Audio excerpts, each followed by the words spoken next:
السلام عليكم، كدايرين؟ لاباس عليكم؟ نتمنى تكونوا على خير. اللهم صل على سيدنا محمد.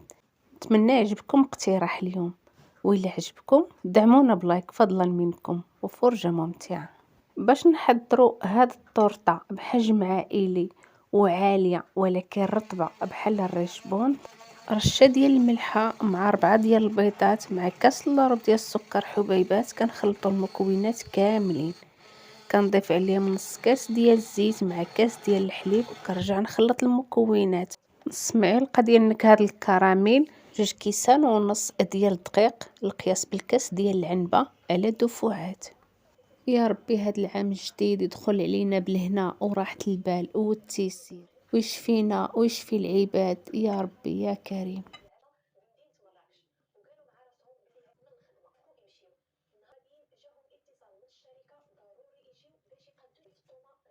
2 خمارات الوزن 8 غرام.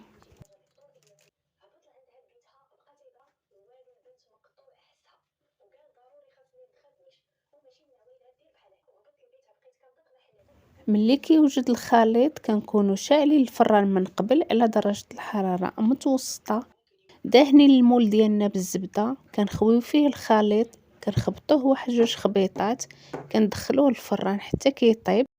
ملي كنخرجوا الكيك كنخليوه يبرد على خاطرو، وعاد كنقطعوه على 3 ديال القطع. في اناء بارد عندي 2 كيسان ديال الماء بارد مع 2 ساشي ديال الكريم شونتي تاهما باردين. غادا نخلطهم شويه وغادا نكههم براس المعلقه ديال نكهه الكراميل. باش الكيك يجينا رطب كنديرو كاس ديال السكر مع كاس ديال الماء مع نص حامضه. نخليو هذا الخليط كيغلى مزيان، نطفيو عليه البوطه نخليوه يبرد، ومن بعد نديروه في قريعه باش كتسهل علينا العمليه. كناخدو بلاستيكه كنديروها في القاع ديال المول، وعاد كنديرو عليها الكيك. كنفزقوا الكيك مزيان باش كيبقى مده طويله. الكريمه كنديروها في البوشيط ولا نديروها في بلاستيكه ولا حتى بالمعلقه، راه العمليه سهله بزاف. ملي نسرحوا الكريمه كامله وحتى على الجوانب كنديروا الكيكه الثانيه وحتى هي بنفس الطريقه، خصنا نفزقوها مزيان ونرجعوا نديروا عليها الكريمه من الفوق.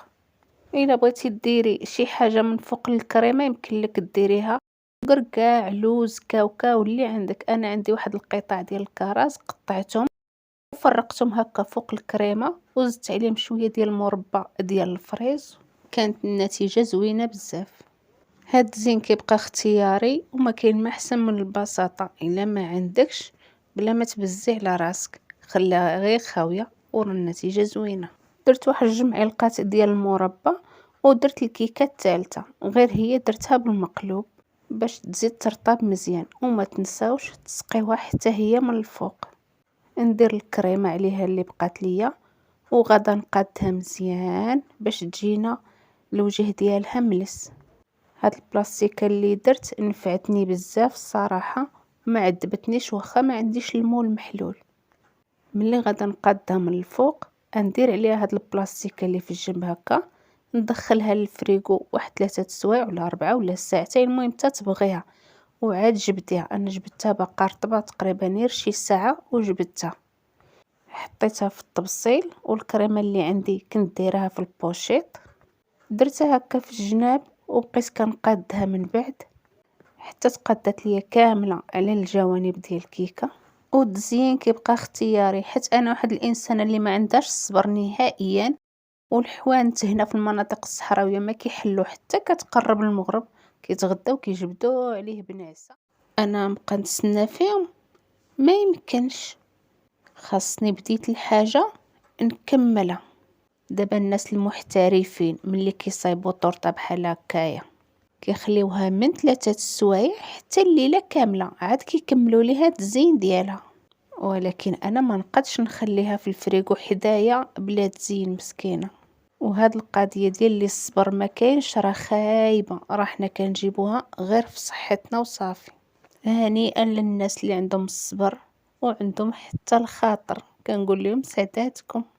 ايوا زينا الطورطه ديالنا من الجناب، درنا الفريفرات من الفوق، زدنا حتى الوريضات. ناخدو الكرز ونقسموه على 2 ونحطوه بهاد الطريقه هذه. الصراحه راه غير هكا راها كملات وعطات شكل زوين.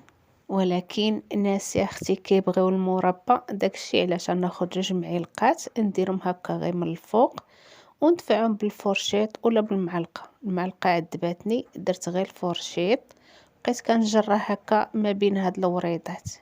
كان هذا هو الشكل النهائي ديال التورته ديالنا. كنقول لكم شكرا بزاف ليكم على التعليقات الطيبه ديالكم.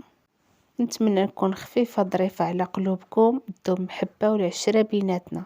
كنتمنى التوفيق للجميع، تبقاو على خير. السلام عليكم.